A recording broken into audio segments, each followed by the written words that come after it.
प्रणाम, आदेश Mahakal, Alakh Niranjan. Welcome to Eat Pray Leven Tarot. आज श्रावण शिवरात्रि है, मासिक शिवरात्रि और श्रावण के महीने में आया है। चलिए देख लेते हैं महादेव का, शिव का क्या मैसेज है आपके लिए। कलेक्टिव रीडिंग है, शिव की एनर्जी टाइमलेस, तो रीडिंग भी टाइमलेस रहेगी और किसी भी gender, zodiac, religion and sexual orientation के लोग देख सकते हो। Let's take a card. दो कार्ड्स आए हैं पर मैं दोनों ही लूँगी। Okay, first is stop worrying, everything is going to be fine. That is the first card. And hurdle is big, it will take time to go. Sand, Nandi, and beautiful message. So see, one thing is clear. अभी इतना मत सोचिए, जो आप कर रहे हो ना, आप सही रास्ते जा रहे हो। जो भी सोच रहे हो, जो भी कर रहे हो, सही दिशा में है। सो आप चिंता मत कीजिए, सब कुछ सही हो जाएगा। Everything will be fine. Of course ऐसा हो सकता है जो आप चाह रहे हो वो नहीं हुआ, बट जो आपको जिस चीज़ की आपको ज़रूरत है, what is good for your highest good, वही आपके साथ होगा। एवरीथिंग इज़ फाइन, सब कुछ सही है। सो बेकार में डरो मत, एप्रीहेंशन मत करो, ओवर थिंकिंग, ओवर एनालाइज मत करो, वरी करना बंद करो, सब सही है। आप बार बार जो ये सेल्फ डाउट में जा रहे हो कि मुझसे होगा कि नहीं, मुझे ये क्या हो गया है, मुझसे संभालेगा कि नहीं, होगा, आपसे ही होगा, आप ही संभालोगे, आपके हाथों ही सब कुछ सही होगा। चिंता मत करो। हाँ, ये बात तो है कि जो भी बाधा है ना आपके जो ब्राइट फ्यूचर के रास्ते, वो हो सकता है कोई अतीत का ब्लॉक हो, कोई ट्रॉमा हो, कोई नेगेटिव एनर्जी मैनिपुलेशन हो, व्हाटएवर द हर्डल इज़, वो ना ज़रूरत से ज़्यादा ही है। तो ये मत आप सोचो कि आपकी गलती है, आपसे नहीं हो पा रहा है, आप कमज़ोर हो। ना आप कमज़ोर हो, हाँ गलती शायद की है, बट ठीक है, उसका पगेशन हो रहा है, उसको सुधार रहे हो, भाग नहीं रहे हो, उसको सही करने की कोशिश कर रहे हो, and that is all it matters. ये जो एफ़र्ट डाल रहे हो यही काफ़ी है। हाँ, बट ये भी सच है कि जिससे पंगा लिया है, जिस चीज़ से पंगा लिया है, वो आपके कैटेगरी से और ज़्यादा हेवी वेट है। वो होता है ना कि रेसलिंग में, बॉक्सिंग में कैटेगरीज़ होते हैं, 50 केजी, 100 केजी, 200 केजी। सो आप 50 केजी कैटेगरी को बिलोंग करते हो, पर पंगा ले लिया है 200 केजी कैटेगरी से। जो भी है, चाहे वो इंसान हो, सिचुएशन हो, ट्रॉमा हो, ब्लॉक हो, जो भी है ना, वो आपके क्षमता से परे है। ये टाइम लगेगा इसको जाने में। बस ये नंदी की तरह ना अकड़ के रहना है, ईगो वाला अकड़ नहीं, लाइक होगा अ गुड जिद, नॉट अ बैड जिद, अ गुड जिद कि नहीं, मैं सही हूँ, मैं क्यों जाऊँ, मैं नहीं डरता, मैं नहीं डरती, नर नारी के नर अपने हिसाब से।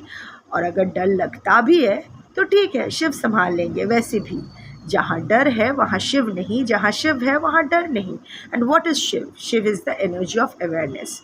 अगर मुझे पता है कि मैं जो कर रही हूँ ठीक है, सही है, अपने कैपेसिटी में I am giving my best, तो डर किस बात की? इससे ज़्यादा तो मैं कुछ कर नहीं सकती।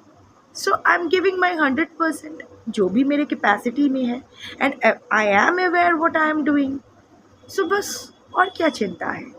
मुझे बस अपना एफर्ट डालते जाना है और अपना क्रियामन कर्मा सही रखना है, और भागना नहीं है, पीठ नहीं दिखाना है। मुझे फेस करना है, चाहे वो मेरी शैडोज़ हो या कुछ भी हो सकता है सामने जिससे मेरा पाला पड़ा है, पंगा लिया है, जिससे वो ज़्यादा चाह कर या ना चाह कर जो पंगा लिया है, उसकी क्षमता मुझसे ज़्यादा है। ठीक है, देख लेंगे। मैं I can give my reference, इसीलिए मैं रेफरेंस दे रही हूँ, not to show off, not to blow my own trumpet, but to say कि ये मेरे साथ भी होता है, एंड इट्स ओके, ताकि आप रिलेट कर पाओ, आपको ऐसा ना लगे मैं यहाँ बैठ के ज्ञान पेल रही हूँ, नहीं। ऐसा अक्सर देखा गया है, स्पेशली रीसेंट पास्ट में मैंने 2-3 क्लाइंट्स ऐसे हैंडल किया है जिनके ऊपर intense black magic, intense energy manipulation हो रखा है। ठीक है, और जिन्होंने किया है, जिन लोगों ने किया है, ऐसे 2-3 प्रोमिनेंट केसेस है जहाँ जिन्होंने किया है ना वो एक्चुअली बहुत स्किल्ड है, बहुत स्किल्ड है। Even I am awestruck, wow, अच्छे से बांध के, अच्छे से, बहुत अच्छे से। सो ऑब्वियसली कैटेगरी मुझसे हाई है। मैं कितना भी अघोरी मैं खुद को अघोरी बोलूँ, अघोर मार्ग पे चलूँ, मैं जो भी साधना कर लूँ, पर मेरी सिद्धि ऑफ कोर्स उनके मुकाबले काफ़ी कम है। कम ऑन, मैं इस पाथ पे कितनी देर तक हूँ? ठीक है, हो सकता है मेरा कुछ पास्ट लाइफ संचित कर्मा है जो मेरे प्रारब्ध बने हैं, बट अगेन उसके भी प्रारब्ध होंगे, उसके भी क्रियामन होंगे। ना जाने कितने सालों से वो प्रैक्टिस कर रहे हैं, ना जाने उनकी कितनी उच्च सिद्धियाँ होगी। इंटेंशन जो भी है तो कैटेगरी तो हाई है ना, 200 kg कैटेगरी, मैं 50 kg कैटेगरी में से बिलोंग करती हूँ। तो अगर मुझे उससे पंगा लेना है, अगर या फिर मेरा क्लाइंट जो है उनको अगर मुझे बैकअप देना है कोई मंत्र एक्टिवेट करके, चाहे मैं वो काल भैरव का मंत्र है क्यों मैं एक्टिवेट करके क्यों ना दूँ, पर जो इंसान वो काल भैरव का मंत्र कर रहे हैं वो तो पहली बार कर रहे हैं, तो उनका आधार तो भी रेडी नहीं है। या फिर मैं जो एक्टिवेट करके दे रही हूँ, मेरा भी जो क्षमता है वो भी तो लिमिटेड है, पर जिनसे पंगा लिया है उसका बहुत बड़ा होगा। वो भी शायद काल भैरव को ही, या क्या है, अगर आप ईस्टर्न तंत्र करोगे तो आपको शिव या शक्ति दोनों के किसी ना किसी रूप को, चाहे 10 महाविद्या हो या स्पेशली काली, बगलामुखी, धूमावती, छिन्नमस्ता, और वैसे छिन्नमस्ता और धूमावती को पुकार के क्रिया करने की क्षमता किसी को नहीं, किसी के पास नहीं है, और जिनका है वो करेंगे नहीं। जनरली काली, बगलामुखी इसी का प्रयोग किया जाता है, और जनरली काल भैरव को कोई छेड़ता नहीं है ये सब काली तंत्र करने, मतलब ब्लैक मैजिक करने के लिए। सो जनरली बहुत ही कम शिव का प्रयोग होता है, शमशान भैरव का प्रयोग होता है, पर वो भी बहुत कम। जनरली काली या बगलामुखी का ही प्रयोग होता है। And there is of course western तंत्र, जहाँ वूडू हो सकता है, can be anything, can be demonetary, जहाँ डीमंस को बुलाया जा सकता है, प्रेत चलाना जिसको यहाँ कहते हैं, वहाँ डीमंस। सो जो भी है, तो देखिए जहाँ भी आपका टक्कर का है, अगर आप ईस्टर्न तांत्रिक के साथ भी पंगा ले रहे हो, तो अगर मैं काली साधक भी हूँ, उसकी साधना मुझसे बेटर बहुत ज़्यादा है। सो उसका अगर प्रयोग का मुझे मुकाबला करना है तो मुझे तो धक्का लगेगा, क्लाइंट को भी धक्का लगेगा, बट अरे रहना है, करते जाना है। वो क्या है ना, आप कुएं देखा, आपने वो कुआं देखा है, लाइक अरे हिंदी में क्या कहते हैं कुएं,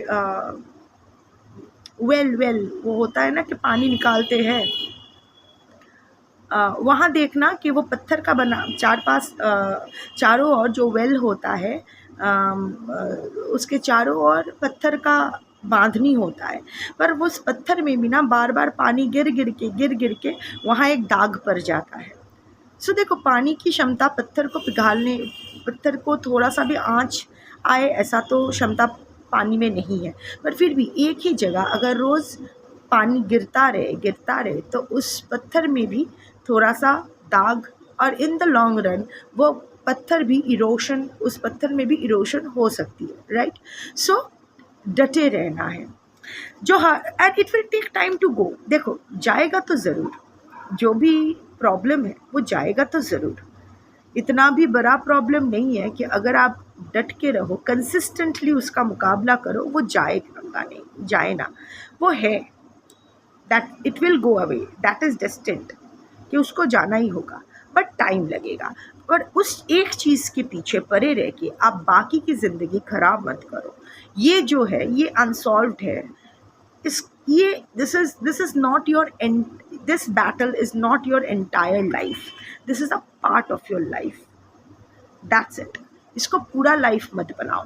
तो जो भी है चिंता मत करो, सब कुछ सही जा रहा है, सब कुछ सही होगा। और जो पंगा लिया है, चाहे वो सिचुएशन हो, कनेक्शन हो, इंसान हो, जो भी हो, चाहे वहाँ एनर्जी मैनिपुलेशन हो या ऐसे डायरेक्ट पंगा ले लिया है, जो भी लिया है, it is indeed a big hurdle, it's a tough hurdle, but it will also go, it will take time but it will go away। बस लगे रहो, that's it। That's your reading for today। Thank you for watching। Shambha।